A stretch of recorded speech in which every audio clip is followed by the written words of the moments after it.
Hi, this is Sean D'Souza, and you're listening to the 3-Month Vacation Podcast. This podcast isn't some magic trick about how to work less. Instead, it's about how to really enjoy the work that you do and to enjoy your vacation time.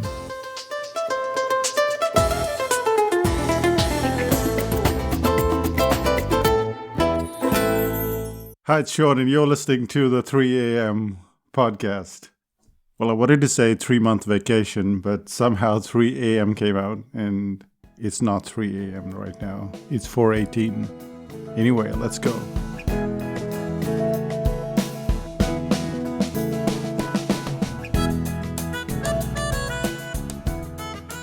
Most of us have heard that Shakespeare quote, "To be or not to be? That is the question." And just as it fits a Shakespeare play, it also fits our business and precisely our list building exercises. When we think of building lists, we hope that some course will give us a silver bullet, and that some coach will tell you which buttons to press, and then you'll have a list. And then there are people that come along that tell us that we can build our lists pretty much like Jack and the Beanstalk story, that we can have nothing today and tomorrow we can have this huge list. Unfortunately for all of us, these promises are castles in the sand. And the reason why we fail time and time again to build lists is because we believe the dream merchants and we fail to pay attention onto how to build a list. Any list is almost built in the same way.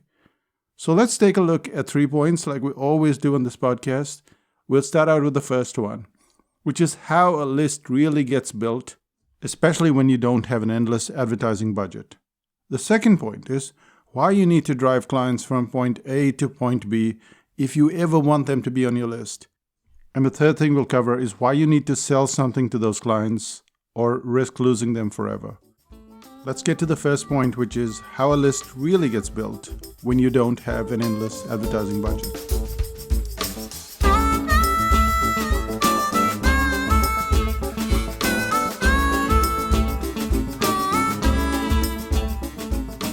Back in the 60s, when my father built his business, there were only 2 options for him to get clients. The first was through word of mouth or referrals, and the second was through advertising. However, word of mouth only works once you've been in business for a while. Now, if you're wondering what he did, he ran a college, which was about shorthand and typing, and he taught people how to become secretaries. He'd worked for a while with somebody else, then he decided to start his own business. So there he was, just at the starting point, and he had only one recourse, just one method, which was advertising.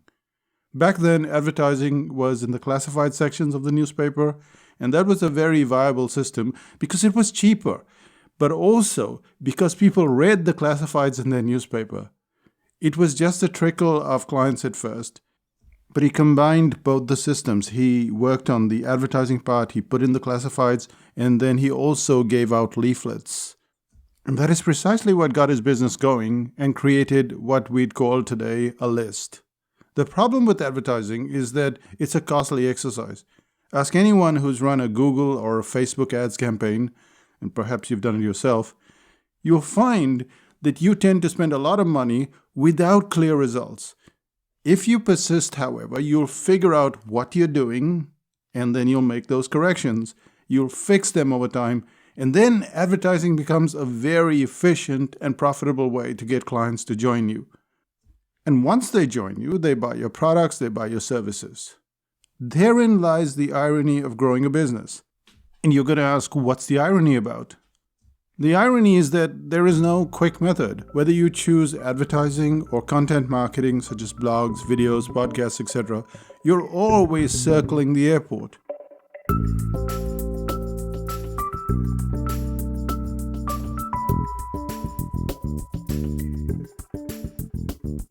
We know fully well that it takes time to get a business going.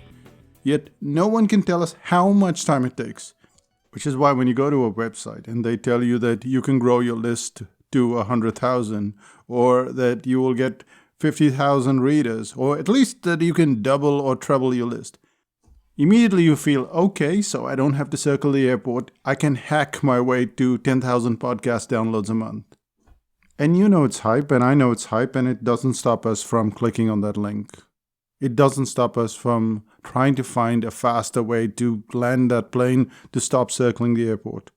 Because all of us seem to feel that this method of growing slowly is all wrong, that somehow there's some button that can be pressed, some shortcut that we can take, we can bypass this nightmare of slow, tedious list building. Yet in example after example, everything is tortoise-like.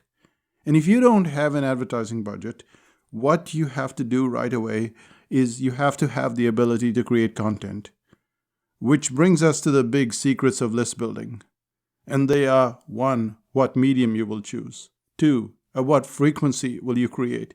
What frequency will you broadcast content? And finally, do you have a plan for the next 7 years or more? The first thing is what medium you will choose. This is the easiest question of all. What will you do? Back in 2008, when we conducted a version of the information products course, I was keen on clients creating books and courses. At which point, one client, Paul Wolf, decided to take the concepts he'd learned on the course and use it instead for YouTube. Paul was really struggling. He'd been a bass guitarist in a band, and that's the kind of band that plays for weddings and corporate events. And in 2008, the market crashed. They were not getting a single job. I mean, literally not a single job. The people who wanted their services could not pay for it, and those who could pay for it did not want to bring any attention to themselves. They did not want to say, hey, we've got cash in hand in the middle of a big recession. So they didn't pay for the band. Paul decided he was going to teach what he knew, and he was going to do it on YouTube. He simply taught people how to play bass guitar. And what he did was he used the medium of video. And there it is. You have to choose a medium. Some people choose Instagram. Others choose LinkedIn. Others, like us, choose email marketing or podcast.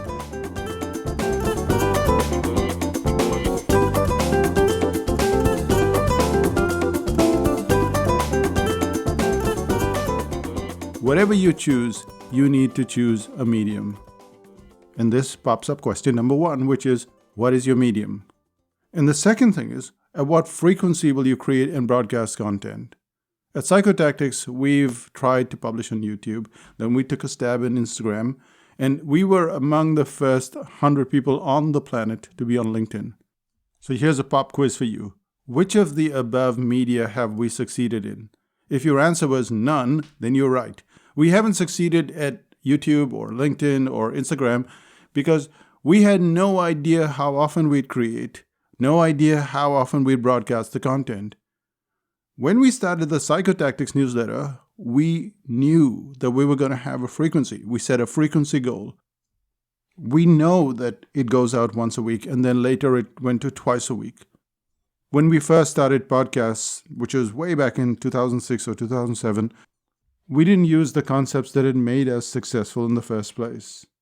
I'd record a podcast whenever I felt like it, and then at some point in time it just fizzled out. But in December 2014, we decided, let's do a second go at this podcast business. And the second time around, we put a frequency plan in place. And I'm telling you, this is what you have to pay attention to. This is important. You have to know at what frequency you are going to publish something. If you don't have a frequency, you don't have anything. If you watch the news every night, you know what I mean. When you turn on the news at 6 o'clock, there it is. It has to be there. That's what you call frequency. And this is the one thing that falls down over and over and over again. People don't look at what frequency am I going to publish. And they make this mistake. And if you don't have a frequency, you don't have a deadline. If you don't have a deadline, you don't have any planning. If you don't have any planning, you don't have, you know what I'm saying, right? So frequency becomes the most crucial aspect of all. You've chosen your medium, but you have to know the frequency because that is a commitment. And when you make that commitment, then you know, wait, I'm in this thing for real. And this takes us to our third question, which is, do you have a plan? Do you have a plan for the next 7 years or more?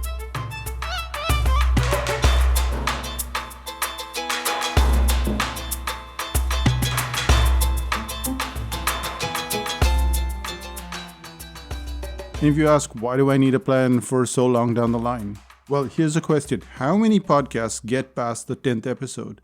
It might surprise you to know that 58% of all podcasts never get past 10. 58%. And they don't get past the 10th episode. And that figure plays out in similar fashion no matter whether you look at blogs or videos or even paid advertising. People start, they jerk forward, and then after a few days or weeks or even months, they stop in their tracks, and then they try to find another snake oil merchant that promises them 10,000 downloads or 10,000 subscribers. And if you look at anything that has not succeeded, then you will get these 3 points. They keep circling the airport, which is what is your medium, what is your frequency, and for how long are you going to go? My father's secretarial college started quietly. For the first few years, it teetered, like a lot of online and offline businesses do. But as the years passed, it not only grew in reputation, but he got better at teaching and also better at maximizing his advertising budget. When you're in it for the long run, you realize that you have to pace yourself. You have to plan, you have to work that plan, you have to tear up that plan, you have to create another one. And that's how it goes, week after week, month after month, year after year, and in some cases, decade after decade. If you don't have a 7-year plan, and of course that number is random, then the chances of you ending up on the 58% heap is almost guaranteed. No one starts off thinking the journey is going to be so long, but invariably it is. The medium and consistency and all of that stuff is very crucial, but we've seen restaurants that have lasted for 7 years and then failed, or businesses that have run for 25 years and failed. That's not the point. The point is that the failure rate is much greater when you don't have those systems in place.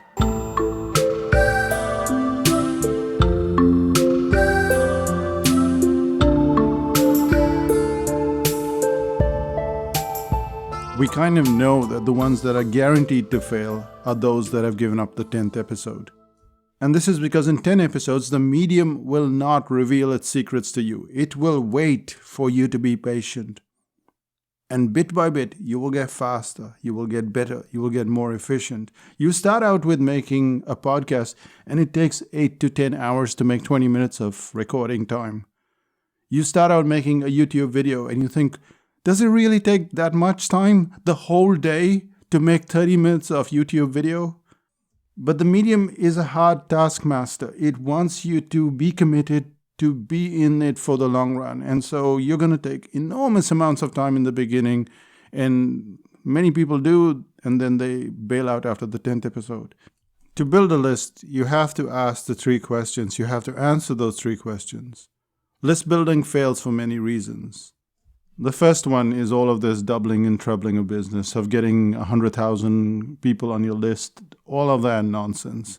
And if you want to fail spectacularly, then you have to stay on that list. You need to find out all of those get-rich-quick people and then get on all of their lists and then buy everything that they have, and you will fail spectacularly because what you're really buying into is a dream and not a reality. And what is the reality?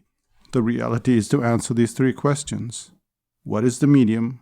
How frequent are you going to be? And for how long are you going to go? Are you going to go for at least 7 years? And sorry to throw a cliche at you, but the years pass very quickly. We started out this podcast in 2014. When we talk about it amongst ourselves, Renuka and I, we can't believe that 7 years have passed already. We're in 2021. 7 years of podcasting, just like that.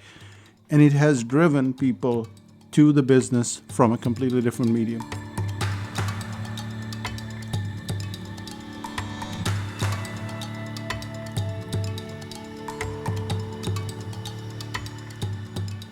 We started out with email marketing.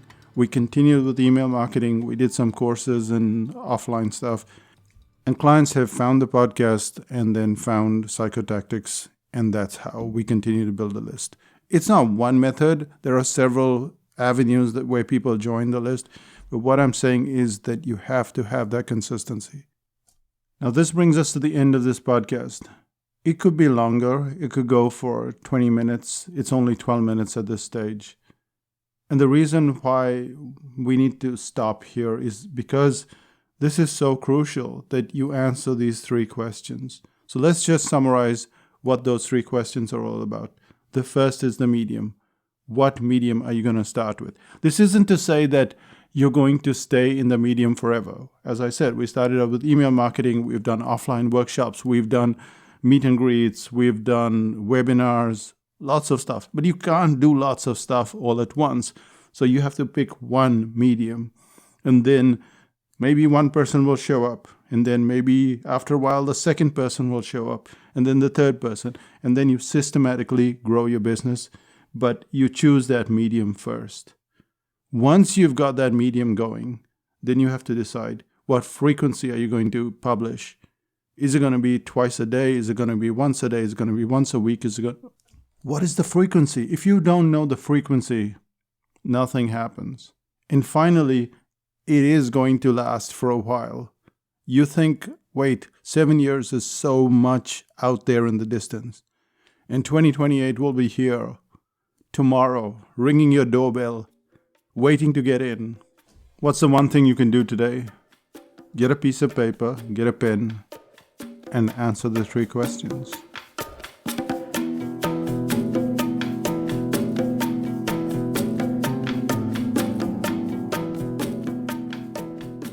Get yourself some tea or some coffee and find a quiet spot in your house.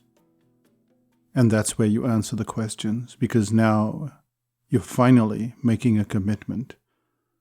And then over the years, if you decide that you want to expand, just like we went from newsletters to, say, webinars to podcasts, then you get better at everything. And so it takes less time to do everything and you can expand, but you don't have to do it all at once. There is no magic bullet. There is just a piece of paper, a pen, and 3 questions. And that will help you, no matter whether you're doing your planning for your life or your business. But right now, it's your business. So let's get that going. And let's find out what's happening in Psychotactics land.